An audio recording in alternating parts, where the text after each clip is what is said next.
Una viuda solitaria compró 3 huérfanos con sacos en la cabeza, pagó en silencio, y se los llevó sin mirar atrás. Nadie se atrevió a seguirla, hasta que, al caer la noche, un apache solitario los vio, y, sin pedir permiso ni explicar sus razones, hizo lo impensable. Año 1724. El aire seco del reino de Tierra Blanca arrastraba consigo un polvo rojizo, que parecía querer cubrirlo todo, como si la tierra quisiera enterrar en silencio aquello que los hombres hacían a la vista de todos. Bajo ese cielo sin clemencia, una mujer vestida de negro avanzaba sin prisa, pero con la seguridad de quien no teme ser vista haciendo algo que otros llamarían pecado. Era Camila de la Cruz, viuda desde hacía 5 inviernos, una figura que en cualquier mercado provocaba que las conversaciones se cortaran a la mitad, no por su belleza, que se había apagado en el duelo, sino por la frialdad con la que observaba el mundo, como si ya no esperara nada de él. Su paso la llevó hasta un callejón polvoriento, donde 3 figuras pequeñas permanecían de rodillas, inmóviles, con sacos de arpillera cubriéndoles la cabeza. Nadie se atrevía a hablarles. Nadie parecía querer saber quiénes eran antes de llegar allí. La viuda no preguntó por nombres ni edades. Se limitó a colocar una bolsa de monedas en la mano del hombre que los custodiaba, y el tintineo metálico fue el único sonido que rompió el aire denso. Los 3 niños, encorvados bajo el peso de la tela que les cubría el rostro, fueron guiados por Camila como si ya fueran suyos. Nadie en la plaza intentó detenerla, y eso era lo más perturbador. La indiferencia era tan espesa como el polvo en el aire. Ella caminó con su botín humano sin mirar atrás, como si arrancarlos de allí fuera tan natural como comprar pan. Pero no todos se quedaron en silencio. Desde la distancia, apoyado contra una viga de madera, al borde del camino, un hombre observaba la escena con la calma felina de quien sabe que su presencia, por sí sola, ya incomoda. Su piel cobriza y su cabello largo recogido en una trenza delataban su origen. Apache. Se llamaba Nayel, y en sus ojos oscuros no había simple curiosidad, sino el reconocimiento de algo que los demás no podían ver. Cuando la viuda pasó junto a él, el viento levantó el velo de polvo y, por un segundo, sus miradas se cruzaron. No fue una mirada de cortesía ni de amenaza, sino un instante de juicio silencioso. Camila lo ignoró, o al menos eso pareció. Pero Nayel no apartó la vista de los pequeños, y en sus facciones se dibujó algo extraño. No compasión, sino una certeza.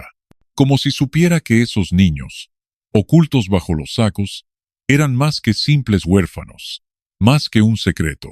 Esa noche, cuando la sombra del desierto se extendió sobre Tierra Blanca, el apache se internó en el mismo camino que ella había tomado. No llevaba armas visibles, pero cada paso era tan medido que parecía seguir un rastro invisible que nadie más podría percibir. Y cuando al fin llegó al viejo caserón donde la viuda había entrado con los 3 huérfanos, no llamó a la puerta ni esperó invitación. Lo que hizo a continuación cambiaría para siempre el destino de todos los que dormían bajo ese techo. La casa de Camila se alzaba en medio de un terreno seco y desnudo, rodeada de álamos flacos que parecían haber renunciado a crecer. Las paredes encaladas estaban agrietadas como piel vieja, y las ventanas, cubiertas por maderas torcidas, no dejaban adivinar qué había dentro. A esa hora de la noche, el aire había perdido el calor del día, pero la calma que debería traer la madrugada no estaba allí. Había una tensión extraña, un silencio que no era de descanso, sino de espera. Camila estaba dentro, en la habitación más amplia, donde una lámpara de aceite lanzaba sombras largas contra las paredes. Los 3 huérfanos, todavía con los sacos cubriéndoles la cabeza, estaban sentados en fila sobre una alfombra raída. No se movían ni emitían sonido alguno, como si supieran que cualquier gesto podría provocar una reacción que no querían enfrentar. La viuda caminaba alrededor de ellos con pasos lentos, evaluando, observando, como si intentara medir algo que no era físico, sino invisible, un valor que solo ella parecía entender. Fue entonces cuando la madera de la puerta principal crujió con un golpe seco. No hubo llamada, ni palabra previa. solo el sonido del pestillo cediendo ante una mano que no pedía permiso. Camila giró lentamente, con el ceño fruncido, esperando quizá a un vecino entrometido o a un ladrón imprudente, pero lo que vio fue al apache, Nayel, de pie en el umbral, con el cuerpo relajado y la mirada fija en los tres niños. No llevaba sombrero ni armas, solo una manta oscura sobre los hombros y una trenza larga que caía por su espalda. El aire que lo rodeaba parecía traer consigo un olor diferente, tierra húmeda, madera quemada y algo metálico, como el aroma de la sangre seca. «No tienes derecho a entrar aquí», dijo Camila con voz baja, sin elevar el tono, pero con una firmeza que no admitía juego. Nayel no respondió. Caminó despacio hacia el centro de la habitación, sin apartar la vista de los pequeños, hasta que quedó lo suficientemente cerca como para que la luz de la lámpara revelara sus facciones duras, marcadas por el sol y el viento. Su mirada se detuvo en el más pequeño de los huérfanos, y allí se quedó, como si algo en la forma en que respiraba, o en el ángulo de sus hombros le hablara de una historia que nadie más conocía. «Quítales las capuchas», dijo al fin, y su voz, grave y pausada, no sonó como una orden, pero tampoco como una petición. Camila lo observó con recelo, evaluando si ese hombre estaba loco o si había algo más en su insistencia. Por un instante, la idea de echarlo con un cuchillo en la mano cruzó por su mente, pero algo en la forma en que Nayel permanecía inmóvil, seguro, como si supiera que nada podría detenerlo, la detuvo. Sin decir palabra, caminó hasta el primero de los niños y retiró el saco. El rostro que apareció era pálido, con los labios resecos y los ojos tan abiertos que parecían temer incluso la luz. El segundo saco reveló a una niña de cabello negro pegado a la frente por el sudor, con una mirada tan vacía que costaba creer que aún respirara. Pero fue el tercero el que hizo que Nayel se inclinara un poco hacia adelante, como si estuviera confirmando una sospecha que lo había llevado hasta allí esa misma noche. Bajo la arpillera, una niña de ojos grisáceos lo miraba directamente, sin pestañear, y en su frente, apenas visible bajo el flequillo enmarañado, había una marca pálida con forma de media luna. Nayel dejó escapar un suspiro lento, y sus palabras salieron como un juicio sellado. «Ellos no son lo que crees, viuda, y esa niña no es tuya para conservarla». El silencio se volvió espeso, y en los ojos de Camila apareció una chispa que mezclaba ira y algo más difícil de reconocer, un atisbo de miedo. Camila no apartó la mirada de Nayel, sosteniéndola como quien sabe que está en medio de un terreno minado, y que cualquier palabra, cualquier movimiento en falso, puede encender un fuego imposible de apagar. El silencio que los rodeaba era un silencio expectante, como si hasta el viento se hubiese detenido para escuchar lo que estaba por suceder. Frente a ellos, la más pequeña de los tres huérfanos, esa niña que apenas alcanzaba el costado de un caballo, con los pies descalzos y el vestido reducido a jirones, mantenía el mentón levantado y los ojos fijos en Camila. Era una mirada imposible en una criatura así. No había miedo, ni sumisión, ni siquiera curiosidad infantil. Era una mirada directa, decidida, como la de alguien que ha aprendido demasiado pronto que la vida no concede segundas oportunidades. Nayel, con su porte de hombre acostumbrado a atravesar desiertos sin más compañía que su sombra, dio un paso adelante. Sus botas pisaron la tierra seca, con un sonido hueco que resonó en el pequeño patio donde se encontraban. Se detuvo a tan poca distancia de la niña que la sombra de su cuerpo los cubrió a todos. No se presentó, no pidió permiso, no pronunció palabra alguna para suavizar lo que estaba a punto de hacer. Simplemente extendió la mano, con la lentitud calculada de quien sabe que un gesto rápido puede ser interpretado como amenaza, y tomó la muñeca izquierda de la pequeña. Camila, sorprendida, estuvo a punto de apartarlo, pero algo en la expresión de Nayel, una mezcla de urgencia y reverencia, la detuvo. Él deslizó los dedos ásperos por la piel fina, apartando con cuidado el harapo que le cubría el brazo, y entonces lo vieron. La marca era una media luna, pálida como la luz del amanecer, tan delicada que parecía estar hecha de un resplandor atrapado bajo la piel. No era una cicatriz, no era un tatuaje, y sin embargo, su forma era perfecta, precisa, imposible de ser producto del azar. Camila sintió que su respiración se hacía más lenta, como si su propio cuerpo necesitara tiempo para comprender lo que sus ojos ya habían registrado. No puede ser, susurró Nayel, más para sí que para los demás, aunque sus palabras flotaron en el aire como una sentencia. Camila, instintivamente, se colocó delante de la niña, cubriéndola con su cuerpo como si pudiera borrar lo que acababan de ver. Sus ojos, oscuros y afilados, se clavaron en los de Nayel con una advertencia silenciosa. Si lo que has visto tiene un nombre, dijo con voz baja pero firme, guárdatelo para ti. Nayel no respondió de inmediato. Se quedó allí, quieto, observándola como si quisiera leer no solo sus intenciones, sino toda su historia. Finalmente bajó la mirada, asintió apenas y se apartó un paso. No era un gesto de rendición, sino de reconocimiento. Había comprendido que esa mujer no iba a entregar nada que no quisiera, y que la niña, marcada por un signo que quizá él llevaba buscando durante años, ahora estaba bajo su protección. Pero mientras todo esto ocurría, un cambio sutil empezó a filtrarse en el ambiente. Desde el extremo del camino, una figura solitaria a caballo se acercaba con paso lento pero constante. No había prisa en su avance, como si supiera que cada metro que ganaba lo acercaba inevitablemente al momento para el que había venido. El polvo se alzaba a su paso, envolviendo su silueta y dándole un aspecto casi irreal, como si emergiera directamente de un sueño o de una advertencia antigua.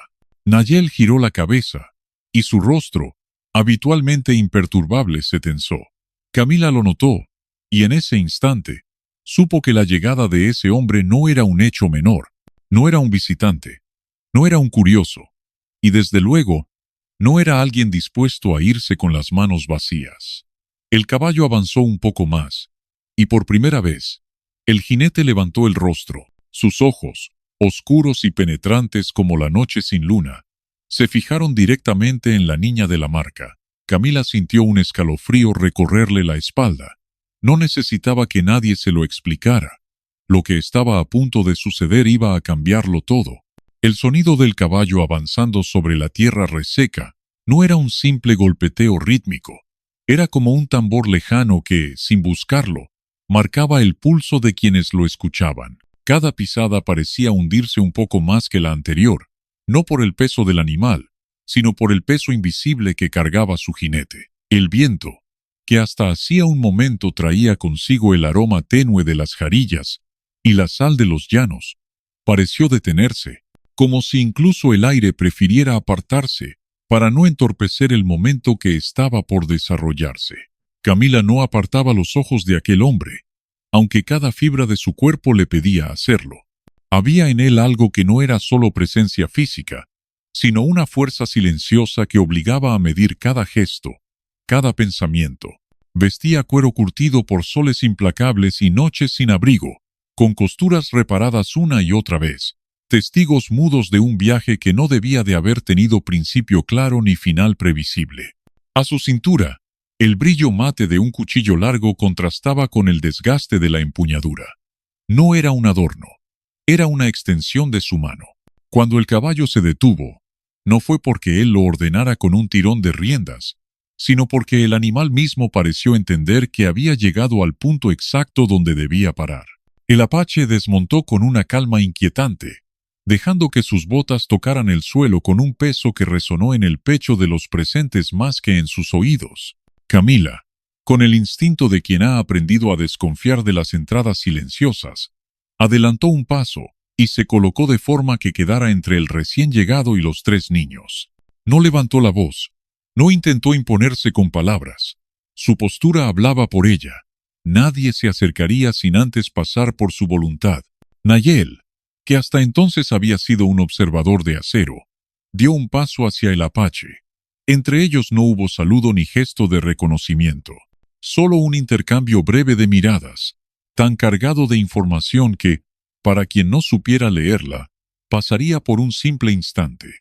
Pero Camila sintió que en ese cruce de ojos Se decidían cosas más antiguas que ellos mismos, pactos y advertencias que no necesitaban palabras. El apache alto, de piel curtida y mirada tan oscura que parecía absorber la luz, no miró a Camila, ni a Nayel, ni al patio. Caminó directamente hacia la más pequeña de los tres huérfanos. La niña no retrocedió, ni siquiera pestañeó, y ese detalle, que para otros pasaría inadvertido, hizo que la tensión se espesara de golpe.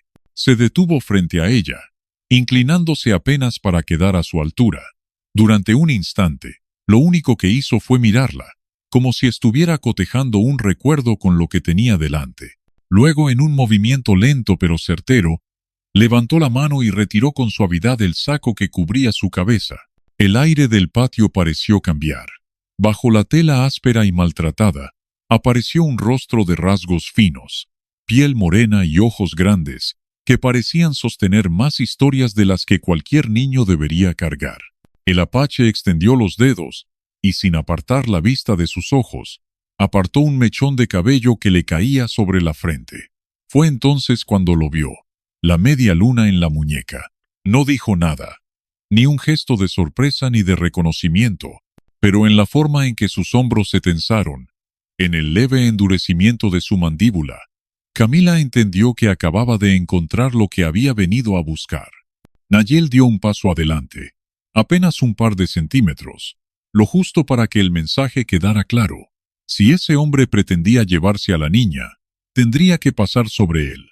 El apache lo notó, y por primera vez en todo el encuentro, su mirada se apartó de la niña para posarse en Nayel. No fue una mirada de desafío, sino de medición, como si estuviera evaluando si aquel hombre sería un obstáculo o un aliado. Camila sintió que el momento se tensaba hasta un punto peligroso. El silencio, roto solo por el resoplido del caballo y el crujido de una viga de madera, parecía estar al borde de quebrarse como vidrio. Fue entonces cuando el apache habló, con una voz grave y pausada, que no buscaba convencer ni intimidar, sino afirmar algo que, para él, ya era un hecho inamovible. Ella viene conmigo. Camila sintió que la frase del apache, pronunciada con esa calma que no pedía permiso, ni dejaba lugar a réplica, era más peligrosa que cualquier amenaza directa. No había gritos, no había el estrépito de un arma al desenvainarse, y sin embargo, en el aire se percibía el mismo filo que corta antes de que el enemigo lo note. A su alrededor, los sonidos del mundo parecieron menguar.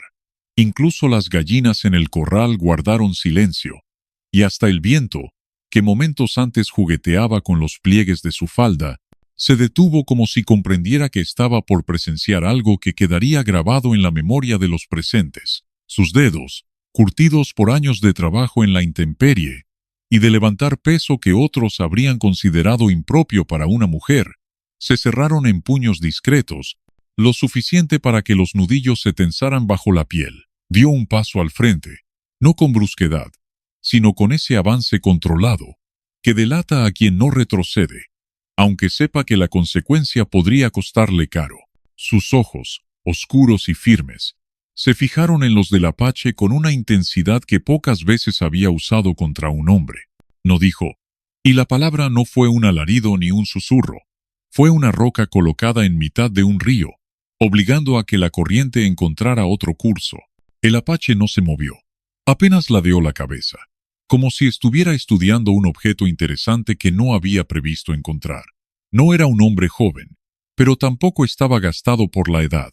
Había en sus facciones un equilibrio entre la dureza de quien ha conocido demasiadas pérdidas y la precisión de quien sabe que no puede gastar fuerzas en movimientos inútiles. Su boca no se curvó en gesto alguno, pero sus ojos se estrecharon apenas, y Camila entendió que aquel gesto mínimo era, para él, un cambio de posición en un tablero que ella no conocía. «No entiendes lo que llevas contigo», respondió, y su voz era como piedra contra piedra, grave, sin apremio, pero cargada de un peso que se clavaba en los huesos. Nayel, que hasta ese momento se había mantenido a un lado, sintiendo cómo cada palabra era una soga tensándose entre dos mundos distintos, dio un paso para colocarse junto a Camila. La posición no fue casual.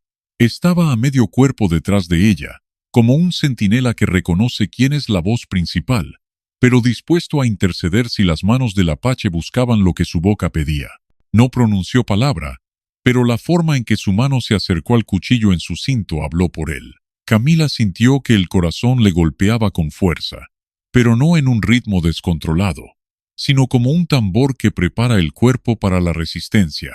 Miró por un instante a la más pequeña de los huérfanos, que permanecía inmóvil, con los pies descalzos, hundidos apenas en el polvo, y los ojos clavados en el rostro del apache.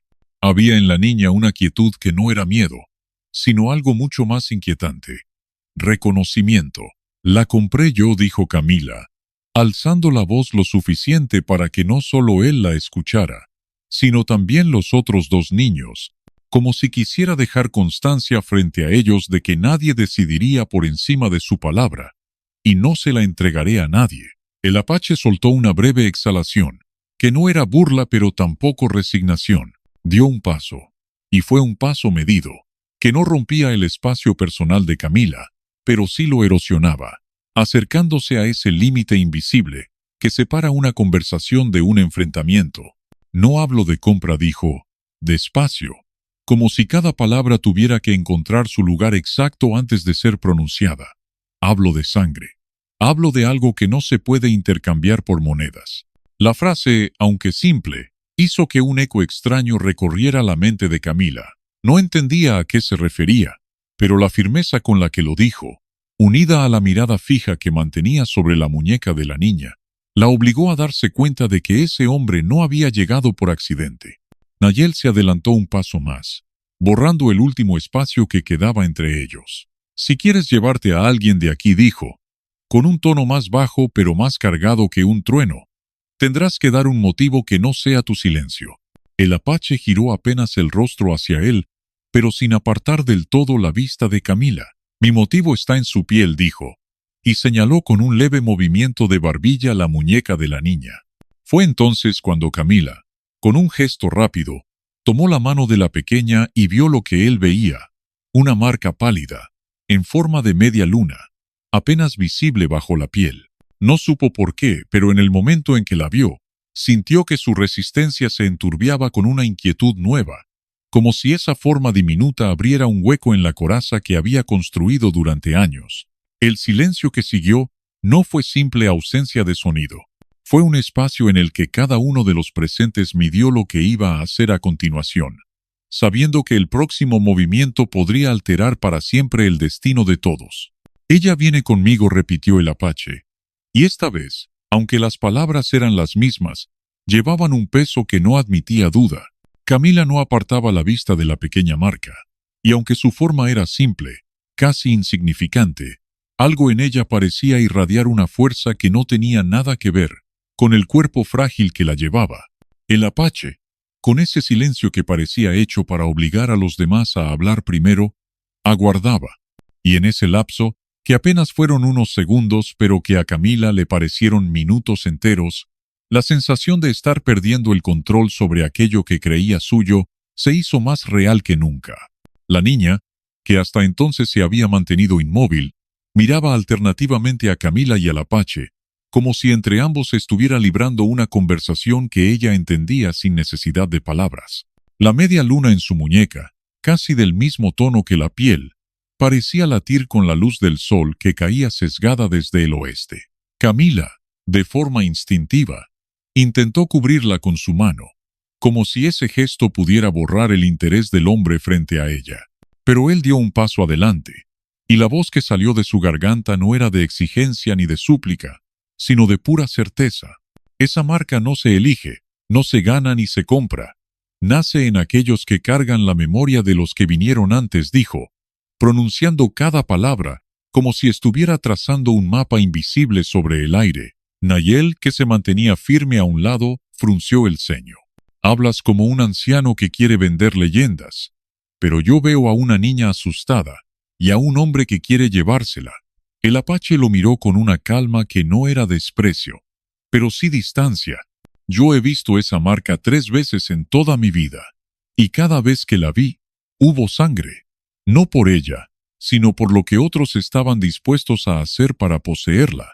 Camila sintió que un escalofrío le recorría la espalda, como si el aire se hubiera enfriado de golpe.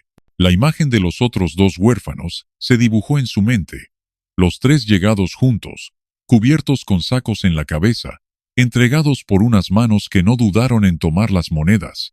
Recordó cómo ninguno lloró ni pidió agua, como si ya hubieran aprendido que el llanto no cambiaba el destino.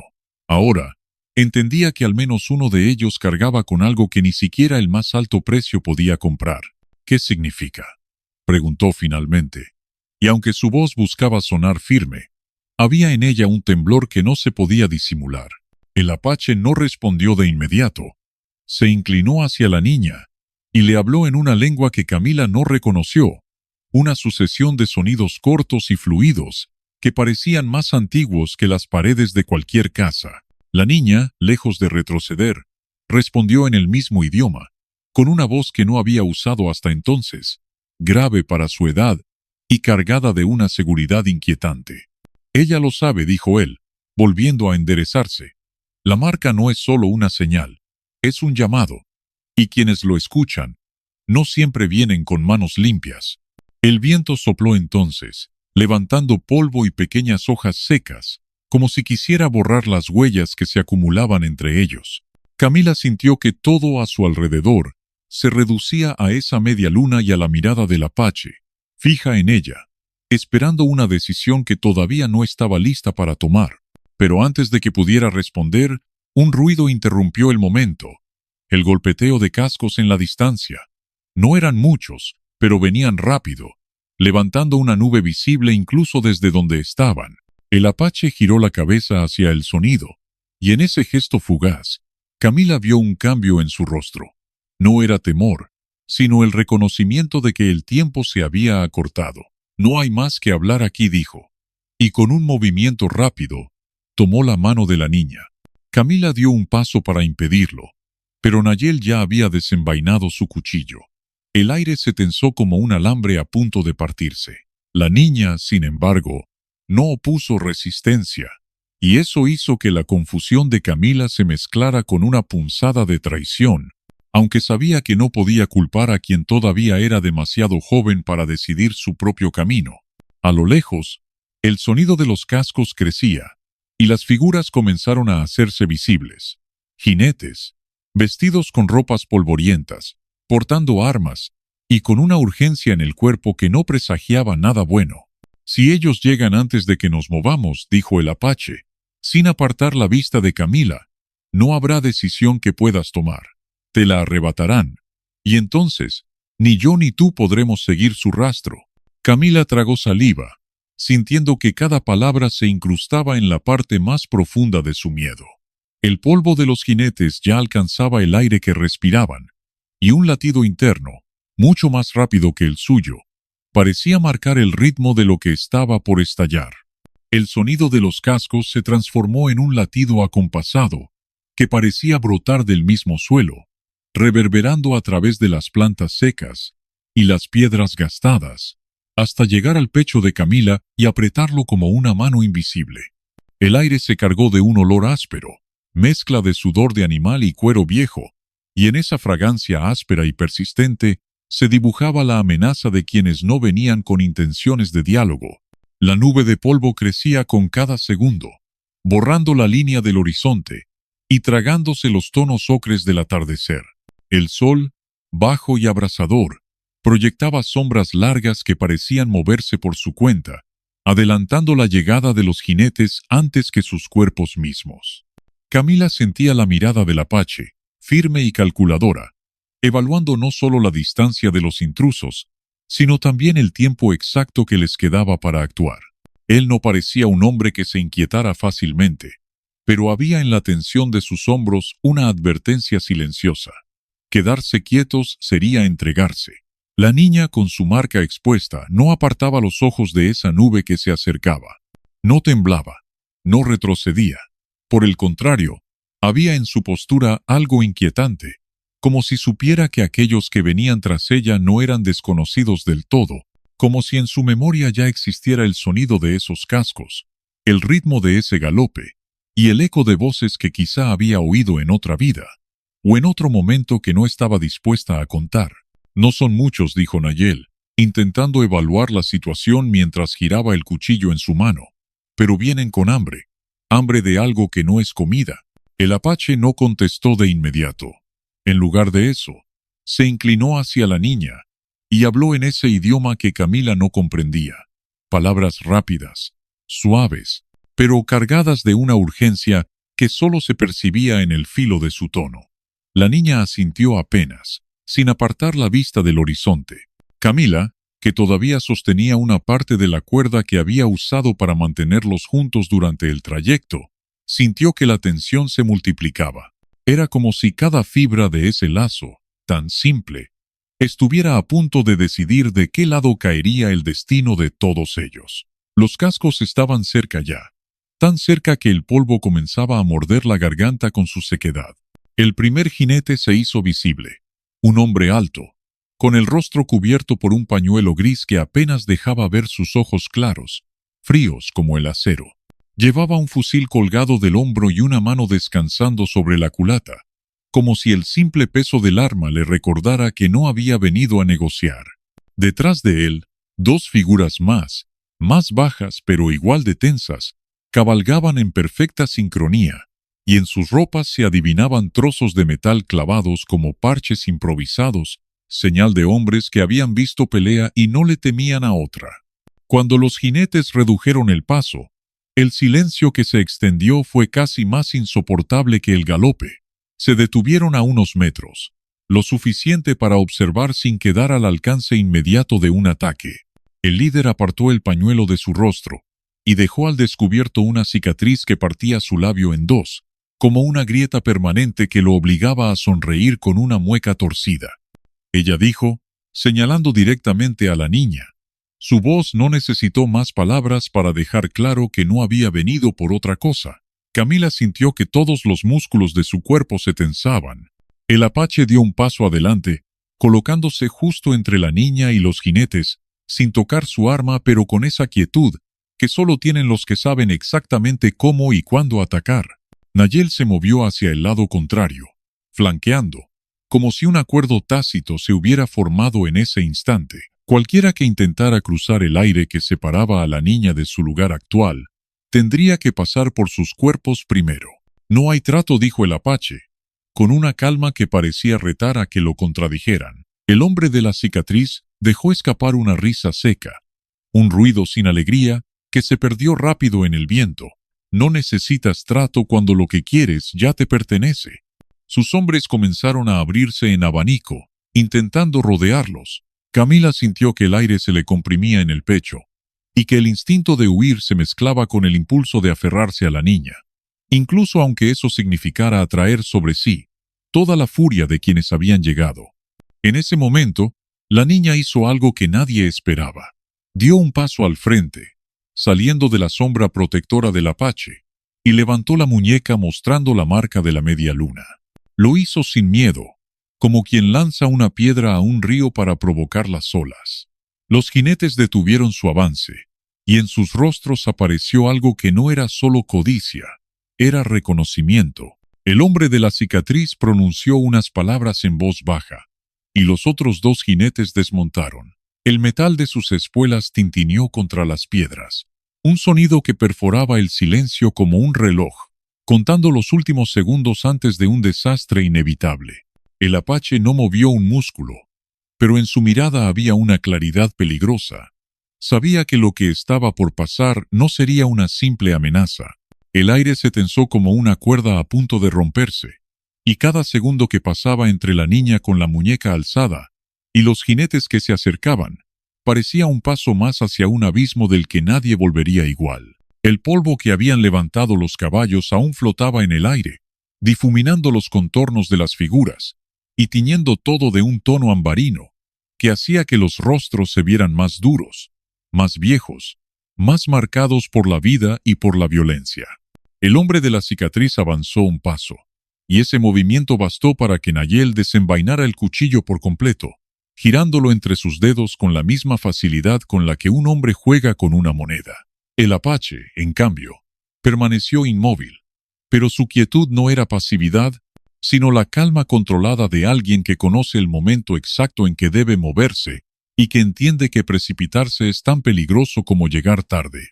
Camila, de pie detrás de ellos, sentía que su respiración se desacompasaba, pero sus manos no soltaron la cuerda que aún sujetaba, como si aquel pedazo de fibra fuera lo único que la mantenía anclada a un sentido de control. Veía la espalda ancha del Apache, la postura baja de Nayel, la figura pequeña pero firme de la niña, y entendía que en esa formación improvisada había más unidad que en cualquier ejército que hubiera visto. Los jinetes desmontaron con movimientos rápidos y medidos, hombres acostumbrados a no perder tiempo en saludos ni advertencias. El metal de las espuelas y el roce de las botas contra la grava sonaban como presagios. El hombre de la cicatriz no apartaba los ojos de la niña, y cuando habló, su voz llevaba esa mezcla de mando y amenaza que no necesita gritar para hacerse oír. Esa marca pertenece a mi gente, y mi gente la quiere de vuelta. La niña no dijo una palabra, pero dio otro paso hacia adelante, tan cerca que el sol iluminó por completo la media luna en su piel. Fue entonces cuando el Apache habló, su voz grave y baja, como si las palabras salieran desde lo más hondo de la tierra. Tu gente ya tuvo su oportunidad, y la desperdició. El silencio que siguió fue roto por un sonido seco, el chasquido de un arma siendo amartillada. Uno de los jinetes apuntaba ya hacia el pecho del Apache. Nayel reaccionó al instante, adelantándose como un rayo y lanzando su cuchillo.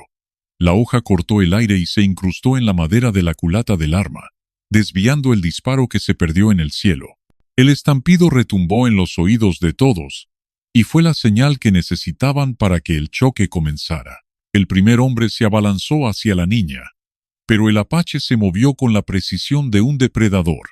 Un paso lateral, una mano en el hombro del atacante y un giro brusco que lo arrojó contra el suelo, con tal fuerza que el polvo se levantó en una nube densa. Nayel, mientras tanto, se enfrentaba al segundo jinete, esquivando golpes y lanzando tajos rápidos, buscando no matarlo aún, pero sí impedir que avanzara. Camila, que hasta ese momento había permanecido inmóvil, sintió que el instinto superaba al miedo. Retrocedió apenas un paso para tomar una piedra grande del suelo, y sin pensarlo, la arrojó con fuerza hacia el hombre de la cicatriz, impactando contra su hombro y obligándolo a perder el equilibrio. El Apache aprovechó ese instante para colocarse entre él y la niña, bloqueando cualquier intento de acercarse. Pero la niña no retrocedió. Con un movimiento calculado, se agachó y tomó el cuchillo que uno de los hombres había perdido en la caída. Lo sostuvo con ambas manos, no como alguien que improvisa, sino como alguien que había aprendido a hacerlo mucho antes. Sus ojos, oscuros y brillantes, no eran los de una víctima, sino los de una testigo que estaba dispuesta a convertirse en protagonista. El hombre de la cicatriz la miró de arriba a abajo y soltó una risa ronca. Así que por eso te quieren tanto, no solo por la marca. El Apache dio un paso hacia adelante, y la tensión alcanzó su punto máximo. El polvo seguía cayendo lentamente del aire, y cada partícula parecía suspendida en una espera insoportable, como si incluso el mundo supiera que lo que estaba a punto de ocurrir iba a cambiar el rumbo de todos los presentes. Fue entonces cuando, sin previo aviso, un silbido agudo cruzó el aire desde algún punto lejano, un sonido que ninguno de ellos esperaba, y que hizo que el hombre de la cicatriz sonriera, como si ya supiera que las reglas del juego acababan de cambiar. El silbido se prolongó en el aire como un hilo tenso, tan agudo que parecía cortar el silencio que el enfrentamiento había tejido alrededor del claro. No era el sonido de un ave, ni el de un hombre llamando a otro. Era un tono medido, repetido con una cadencia precisa, como una señal convenida mucho antes de que cualquiera de los presentes se encontrara en ese lugar. El Apache lo reconoció al instante, porque en su juventud había escuchado ese mismo código entre las tribus que comerciaban con armas robadas y sangre ajena. No necesitaba mirar a Nayel para saber que él también lo había entendido. Ese silbido no significaba advertencia, sino cercar. La reacción fue casi imperceptible, pero estaba allí. El hombre de la cicatriz relajó la tensión de su hombro herido y esbozó una media sonrisa torcida, como si la situación hubiera dejado de ser un enfrentamiento arriesgado para convertirse en un juego cuyo desenlace ya estaba escrito.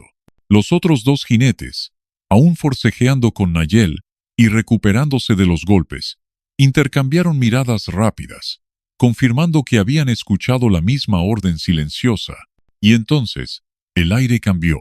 El viento que hasta ese momento traía el olor seco de la tierra removida se cargó de otro aroma, uno que a Camila le erizó la piel incluso antes de comprender su origen: cuero viejo, grasa de caballo y humo de mecha quemada.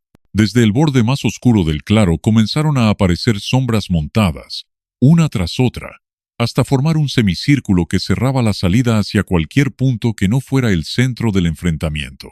Eran al menos una docena, todos armados con lanzas cortas, machetes y rifles de cañón largo. Algunos cubrían sus rostros con pañuelos negros, otros no se molestaban en ocultar sus facciones endurecidas por la intemperie y los años de saqueo. Camila sintió que el corazón le golpeaba en la garganta, pero lo que más la perturbó no fue el número de enemigos, sino el hecho de que entre ellos había dos figuras que reconoció. Hombres que había visto la noche anterior en el mercado clandestino. Hombres que habían puesto precio a la vida de cualquier niño que pudiera servir para algo. Allí estaban, mirándola con la misma codicia y desdén, pero ahora no necesitaban esconder sus intenciones. El apache dio un paso hacia la niña, interponiéndose de forma natural, y habló en voz baja, lo suficiente para que solo ella lo escuchara. Cuando yo diga, corres, y no mires atrás. Pero la niña no respondió con obediencia ciega. En su lugar, sostuvo el cuchillo con más firmeza y clavó la vista en uno de los hombres recién llegados. Camila siguió esa mirada y vio cómo el desconocido, un hombre alto con una trenza gris cayéndole sobre el hombro, se removía incómodo bajo el peso de esos ojos. Fue entonces cuando comprendió que la niña lo conocía, y que esa conexión, fuera cual fuera, no era amistosa. El hombre de la cicatriz levantó la mano, y el semicírculo de atacantes se cerró aún más. No queremos matarlos, dijo, su voz cargada de una falsa cordialidad que olía a engaño. Solo queremos lo que es nuestro.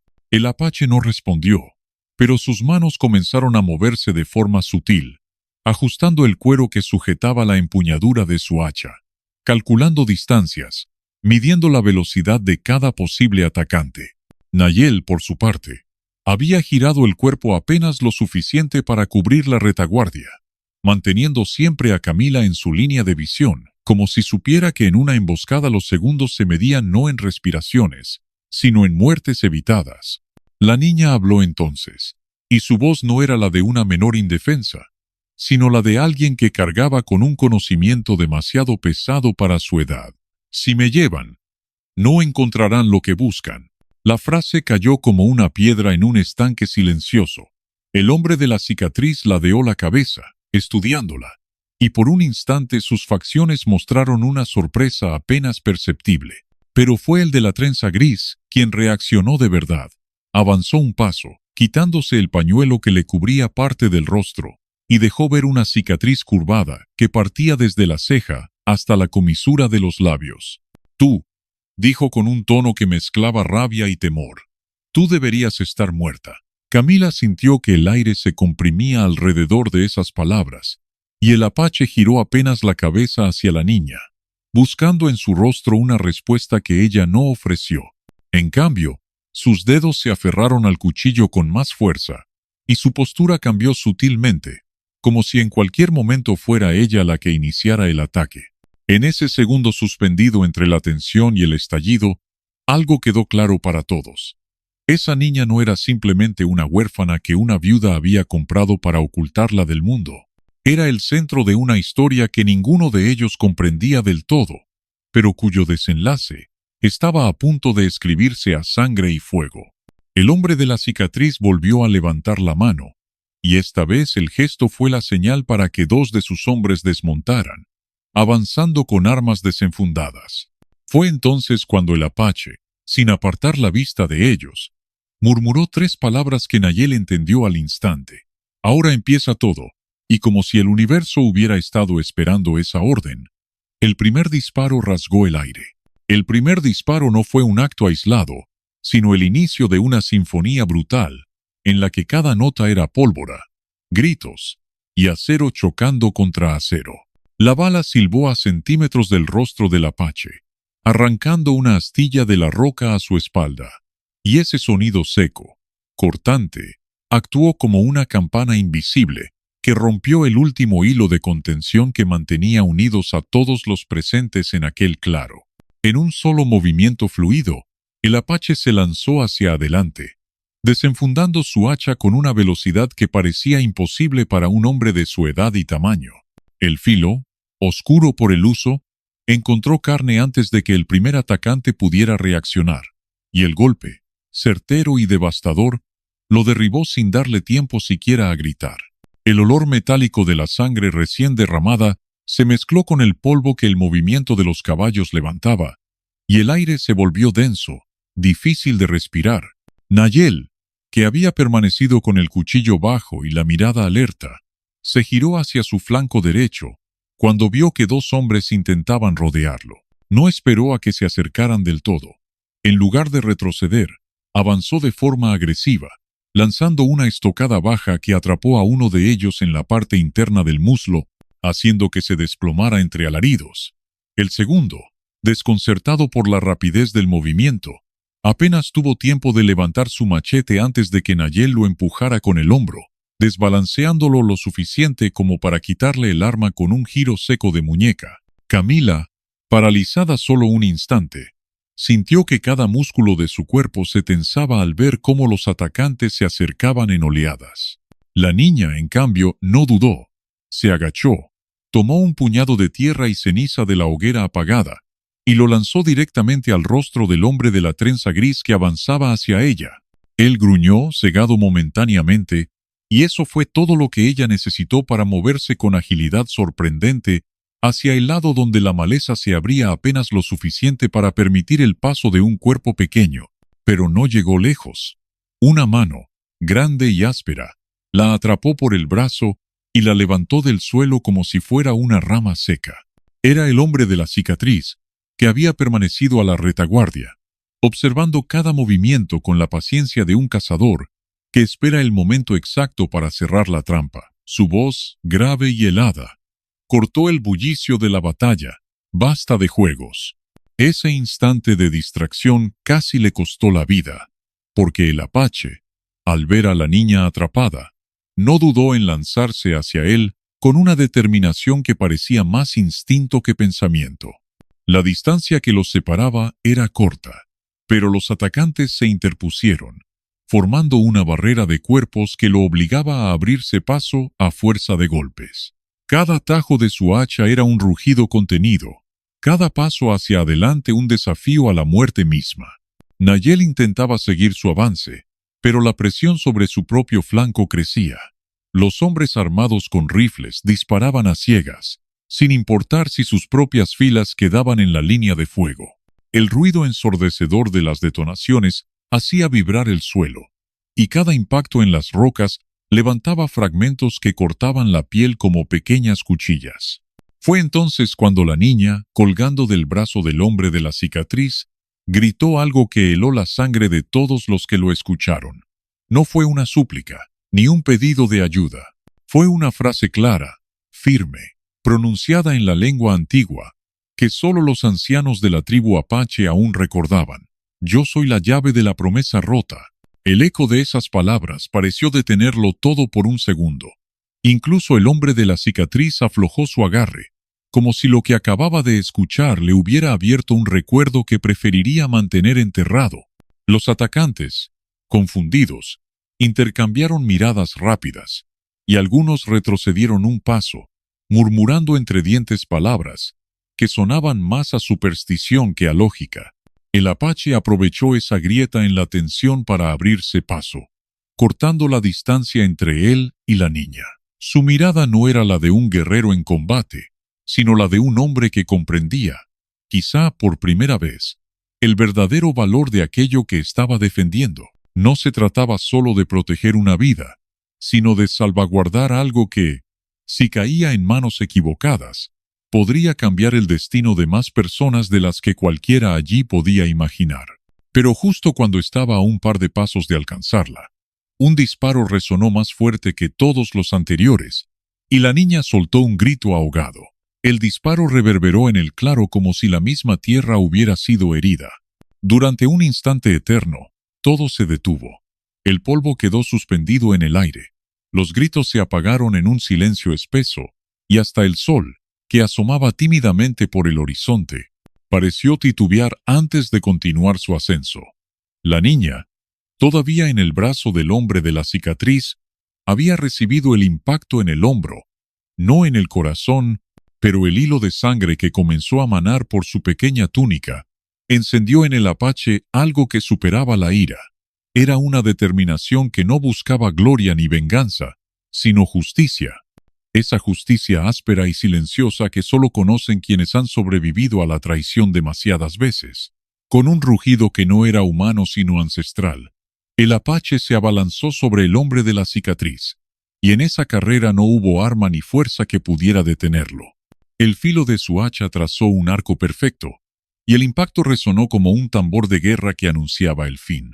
El atacante cayó de rodillas, soltando a la niña, y su rostro, marcado por aquella vieja herida, se torció en un gesto que mezclaba sorpresa y derrota, antes de desplomarse definitivamente.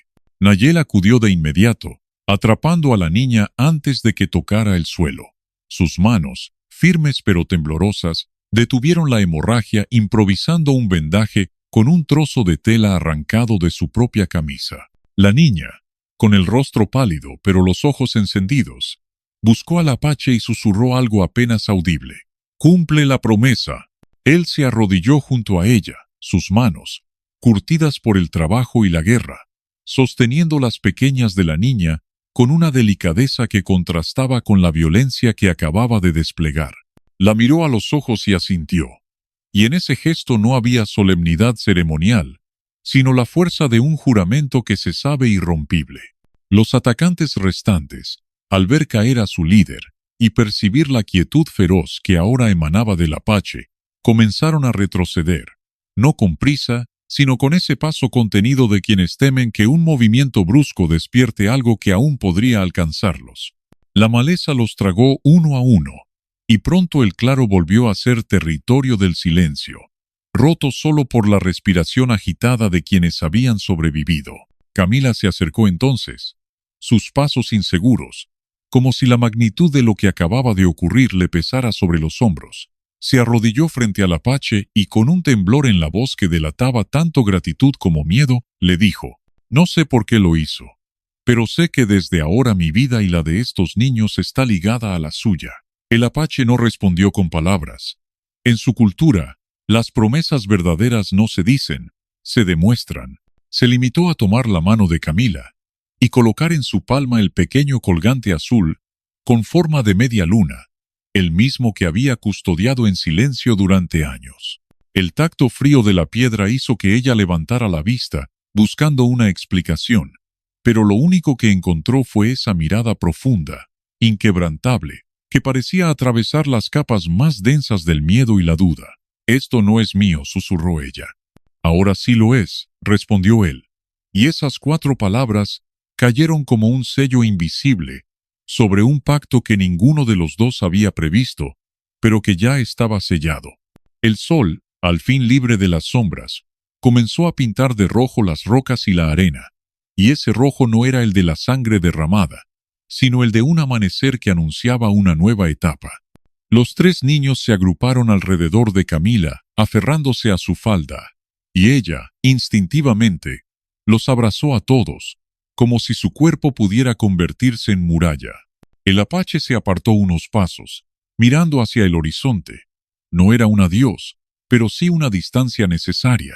Había batallas que aún debía librar lejos de ellos, y enemigos que no descansarían. Sin embargo, su sombra proyectada junto a la de Camila y los niños en el suelo quedó como prueba silenciosa de que, desde ese día, sus destinos estaban entrelazados. Cuando finalmente se giró para marcharse, Camila lo llamó, y él se detuvo sin mirarla. ¿Esto es un rescate?, preguntó ella. No, respondió él, con una voz que parecía cargada de siglos. Esto es el comienzo de tu libertad. Y entonces, con un último vistazo al cielo rojo que ardía sobre ellos, el apache siguió su camino, dejando atrás un claro marcado por la violencia, pero también por la promesa de que, mientras él viviera, nadie volvería a poner un saco sobre la cabeza de un niño para ocultar su nombre o su destino. Camila, de pie, observó cómo su figura se fundía con el paisaje, y por primera vez en muchos años sintió que no huía, sino que avanzaba. La niña herida, apoyada contra su costado, susurró algo que apenas logró escuchar. Ahora somos libres. Y en ese instante, mientras el viento barría las huellas en la arena, Camila supo que aquella escena quedaría grabada en su memoria no como un momento de miedo, sino como el día en que el desierto, testigo eterno, vio a una viuda, 3 huérfanos y un apache solitario cruzar juntos la frontera invisible entre la supervivencia y la vida. Si esta historia dejó una huella en tu alma, regálanos un me gusta. Escribe en los comentarios la palabra amor para que sepamos que llegaste hasta el final. Comparte este viaje con alguien que crea en las segundas oportunidades y suscríbete al canal para más historias que curan, inspiran y transforman.